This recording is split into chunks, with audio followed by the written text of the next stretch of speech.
So the Kolebu Teaching Hospital is one of Ghana's premier hospitals or premier tertiary hospitals, and it is known to be a referral hospital or a transfer hospital, which has gained about 100 years since its establishment and gained a teaching hospital status in the year 1962. But the road that links from Mamprobi Circle, Choko, Kolegono, Kolebu and Jamestown that would lead patients into the main teaching hospital is deteriorating at a very fast pace, making the transfer of patients very difficult. And if time is of essence in terms of saving a life, this is where time would actually beat the person, and that patient may lose his or her life.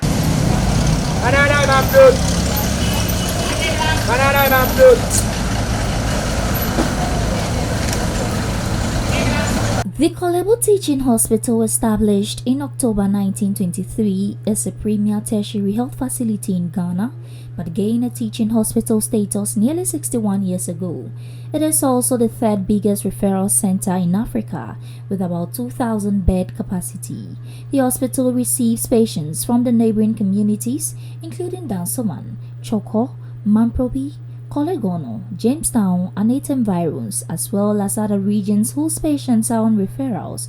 But for about a year now, the major roads that link some communities to one of Ghana's largest hospitals have been deteriorating at a rather fast pace, making it difficult for patients to get to the hospital on time for treatment to commence.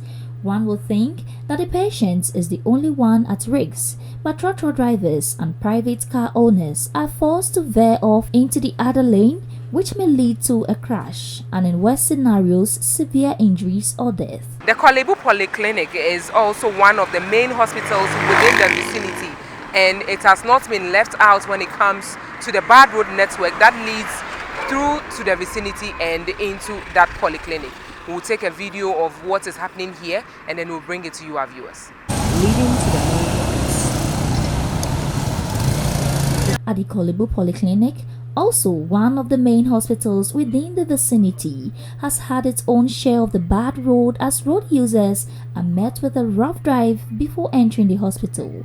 One would ask what the situation would be like should we have to transfer off accident victims whom the paramedics would have to stabilize as much as they can, but are forced to use a road filled with more than enough potholes, or pregnant woman in labor who is on the verge of bringing forth a baby, but the nature of the road would not allow the ambulance to get to the facility on time for delivery, just to mention a few. My name is Nafa Alikwak and I'm reporting for Adwa News.